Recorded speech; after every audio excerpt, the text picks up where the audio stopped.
दिल छू लेने वाली स्टोरी। एक गांव में एक बड़ा साहूकार रहता था। वह साहूकार बहुत पैसा वाला था। आसपास के कई गांव में उसका बड़ा नाम था, लेकिन वह एक घमंडी आदमी था। उसे अपने पैसों का, अपने रुतबे का और अपने नाम का बड़ा ही घमंड था। वह अपने नाम को बनाए रखने के लिए बहुत ज़्यादा सोचता था और बिना किसी के भावनाओं की कद्र किए सब करता था जो उसे लगता था कि करना चाहिए।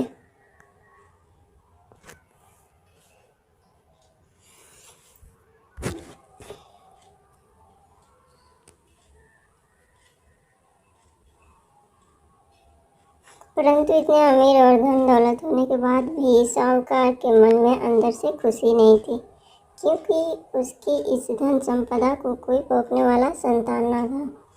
साहूकार को कई सालों बाद एक संतान प्राप्ति हुई थी। साहूकार ने अपनी इस खुशी को मनाने के लिए अपने घर पर एक बहुत बड़ा कार्यक्रम रखा, जिसमें उसने आसपास के गांव के सभी श्रीमंत लोगों को और सिर्फ ऐसे रिश्तेदारों को जो पैसे वाले थे बुलाया था। उस साहूकार ने जिस कार्यक्रम का आयोजन किया था वह इतना भव्य था कि इस कार्यक्रम की चर्चाएं आसपास के हर गांव में होने लगी थी।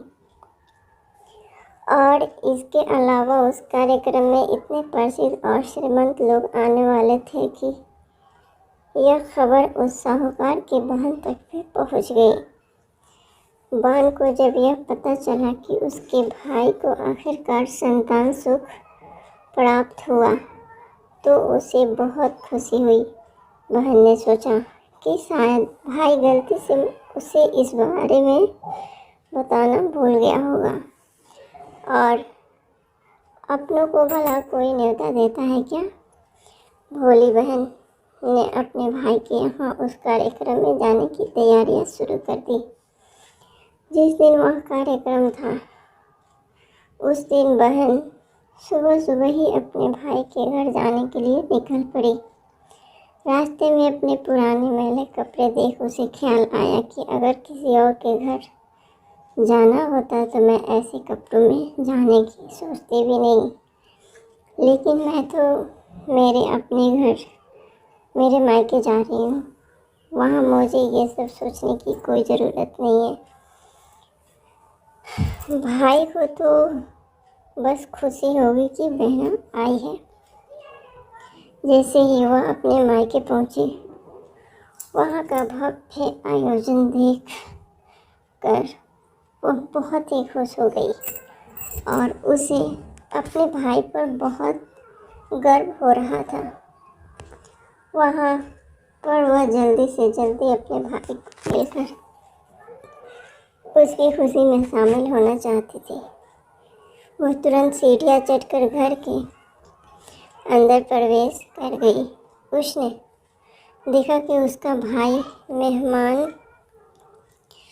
मेहमान के तौर पर आए सभी धनाढ्य और अमीर और नामी गिरामी लोगों का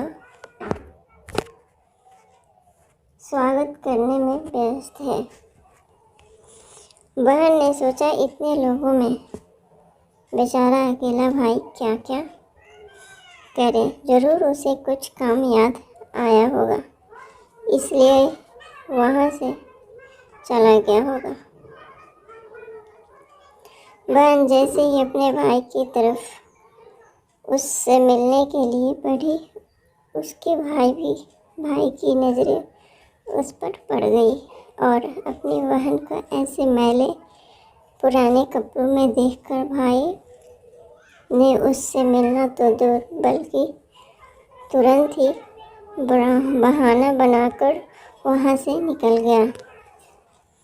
साहूकार भाई ने देखा कि अपने भाई अभी अपने सभी धनवान मेहमानों के बीच उसकी गरीब बहन बैठी हुई, सभी कीमती पोशाक पहने लोगों के बीच उसकी बहन बाद में अपने भाभी से मिलने गई। भाभी ने उसका स्वागत किया और उसे खाना खाने के लिए आग्रह किया। बहन ने सोचा ठीक है, पहले खाना खा लेती हूँ, फिर बाद में आराम से भाई से मिल लूँगी। बहन खाना खाने के लिए पंगत में बैठी। बहन जो पुराने मैले कपड़े पहनकर बैठी थी, यह साहूकार से देखा नहीं गया। उसने अपनी बहन को अपने पास बुलवाया, भला बुरा सुनाया और वहाँ से जाने के लिए बोला। बहन ने अपने सपने में भी नहीं सोचा था कि उसके साथ कभी ऐसा व्यवहार भी हो सकता है, और वह भी उसके खुद के मायके में। अपना अपमान होने के बाद बहन तुरंत अपने घर ससुराल जाने के लिए निकल पड़ी।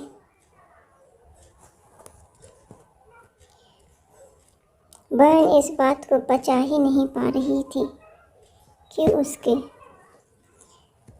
अपने भाई ने उसके साथ इतना बुरा व्यवहार किया। उसकी आंखों से आंसू नहीं थम रहे थे। रास्ते में उसे अपनी पुरानी दोस्त मिली। उस दोस्त ने उसे रोने का कारण पूछा। हालांकि बहन दोस्त को कुछ भी नहीं बताना चाहती थी, लेकिन दोस्त के बार बार पूछने पर उसने उसके साथ हुई सारी घटना उसे बता दी। उसकी दोस्त एक समझदार महिला थी और काफ़ी प्रैक्टिकल सोचने वाली थी। उसने कहा, अगर तुम मेरी बात मानो तो एक दिन तुम्हारा भाई खुद तुम्हें अपने यहाँ बुलाएगा और तुमसे माफ़ी मांगेगा।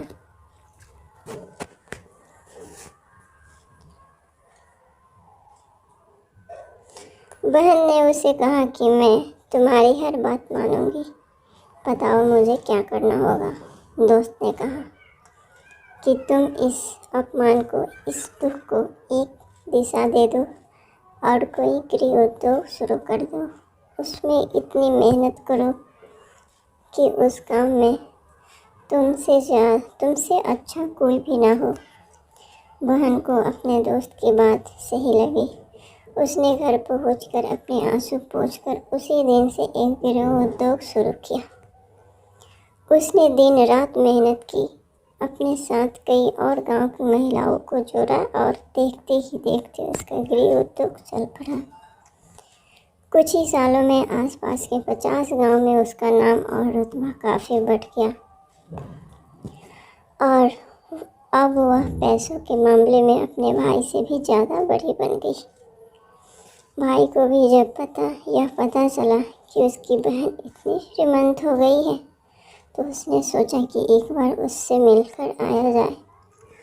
वह जब अपनी बहन को उसके घर मिलने पहुंचा तो बहन ने उसका किसी राजा महाराजा की तरह स्वागत किया, उसके पसंद का खाना खिलाया। बहन का ऐसा व्यवहार देखकर भाई को अपनी पिछली गलती का एहसास हुआ, इसलिए उसने अपनी बहन को अपने घर होने वाली पूजा के लिए आमंत्रित किया।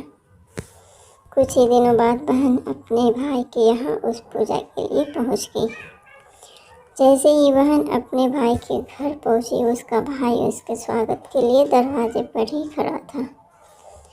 बहन अपने महंगी गाड़ी में आई थी। उसने बहुत कीमती साड़ी और उससे भी ज़्यादा कीमती गहने दागने पहन रखे थे। बहन का ऐसा ठाट बाट देखकर सिर्फ भाई नहीं बल्कि उसका पूरा गांव दंग रह गया।